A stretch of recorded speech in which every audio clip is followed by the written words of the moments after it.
Hello everyone, आज की इस वीडियो में हम पढ़ने वाले हैं BCS 053 वेब प्रोग्रामिंग का क्वेश्चन नंबर सेकंड का सेकंड पार्ट।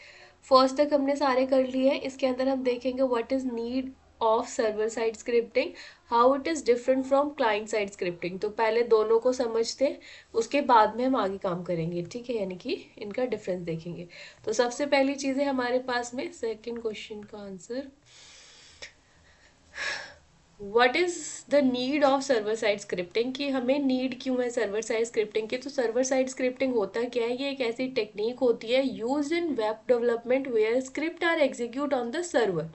ठीक है, जो भी स्क्रिप्टिंग है वो सर्वर की तरफ से जब स्क्रिप्ट एग्जीक्यूट होती है तो उसको हम सर्वर साइड स्क्रिप्टिंग बोलते हैं, rather than on the users browser, की यूजर ब्राउजर पे नहीं होती, वो सर्वर की साइड पर स्क्रिप्टिंग लैंग्वेज जो है एग्जीक्यूट होती है।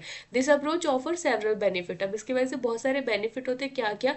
डायनेमिक कंटेंट जनरेशन आपको मिल जाता है, जैसे it's allow the creation of dynamic web pages that can interact with database and return customized content to user. की ये क्या करता है कि जैसे अगर आपने कोई चीज़, जैसे एक बड़ा सा फॉर्म बनाया हो तो उसके अंदर से कुछ कुछ डेटा आपको बाद में चाहिए एनालाइज करके, तो हम क्या करेंगे, आप क्रिएट कर सकते हो डायनेमिक वेब पेज, जिसकी वजह से जो इन्फॉर्मेशन आपने डाली है सिर्फ उसी का कस्टमाइज डेटा आपके पास बनकर आ रहा है यूजर के पास में। वो डेटाबेस कहाँ पे है?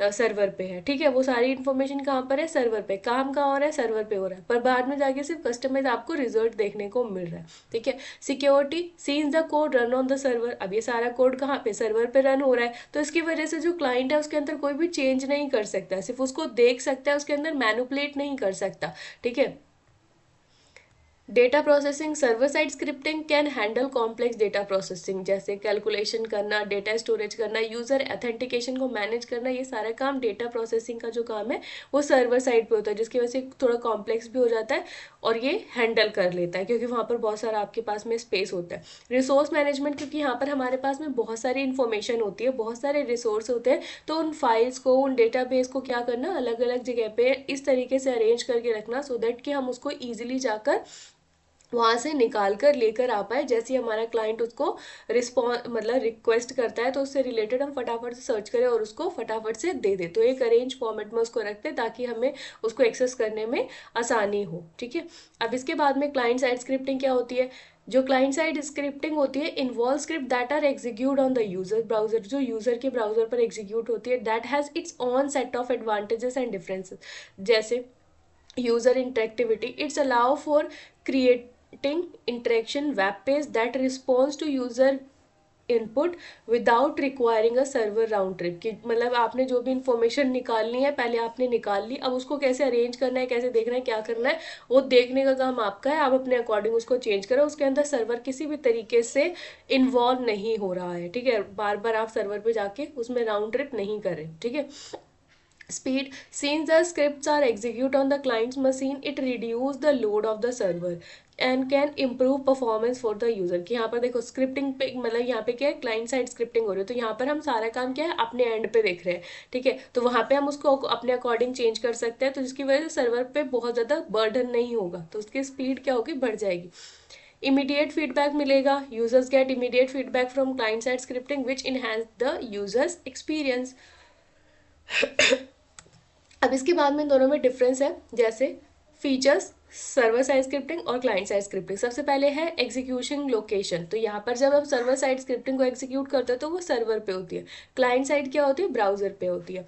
विजिबिलिटी क्या है सर्वर साइड स्क्रिप्टिंग की, not visible to user, user को दिखाई नहीं देती, लेकिन जो क्लाइंट साइड स्क्रिप्टिंग है वो हम उसका सोर्स कोड जो है वो देख सकते हैं। Security, server side scripting more secure as run on the server, की ये सर्वर पे रन होती है और सब कुछ सारा कोड का है सर्वर पे होता है, तो हमें इसके बारे में पता नहीं होता, इसीलिए ये क्या होती है, सिक्योर होती है। जो हमारी क्लाइंट साइड स्क्रिप्टिंग होती है वो क्या होती है, लेस सिक्योर होती है, क्योंकि यहाँ पर जो हमारा सारा कुछ रन कर रहे हैं वो सारा कोड हमें देखने को मिल जाता है क्लाइंट साइड पे।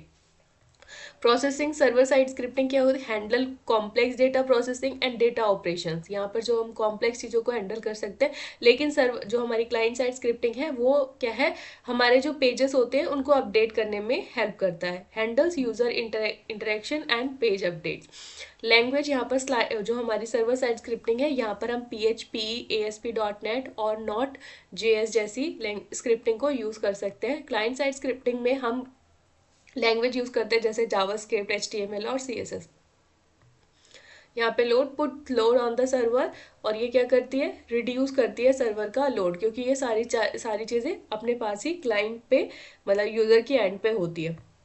यूज़र एक्सपीरियंस, यहाँ पर सर्वर साइड स्क्रिप्टिंग पे थोड़ा सा क्या होता है, स्लोअर होता है, क्योंकि यहाँ पर राउंड ट्रिप लगती है कि पहले रिस्पॉन्स क्लाइंट क्या है इन्फॉर्मेशन भेजेगा, उसके हिसाब से सर्वर उसको चेंज करेगा, मॉडिफाई करेगा एंड देन उसका रिजल्ट लाकर आपको रिप्रेजेंट करेगा। लेकिन क्लाइंट साइड पे ये क्या होता है, फास्ट होता है, क्योंकि यहाँ पर हम सर्वर से बार बार कम्युनिकेट करने से बचते हैं, वहाँ पर सारी चीज़ें क्लाइंट के एंड पर हो जाती है, तो वो चीज़ क्या होती है, थोड़ी सी फास्ट होती है, क्योंकि वहाँ पर राउंड ट्रिप नहीं हो रहा है, यानी कि आप सर्वर के पास नहीं जा रहे हैं फिर दोबारा से वहाँ पर नहीं आ रहा है, तो इसकी वजह से वहाँ पे सारी चीज़ें फास्ट हो जाती है। तो ये कुछ इन दोनों में डिफरेंस है। आई होप कि आपको ये समझ में आया होगा। इसके बाद में हम इसका थर्ड क्वेश्चन करेंगे। Thank you for watching.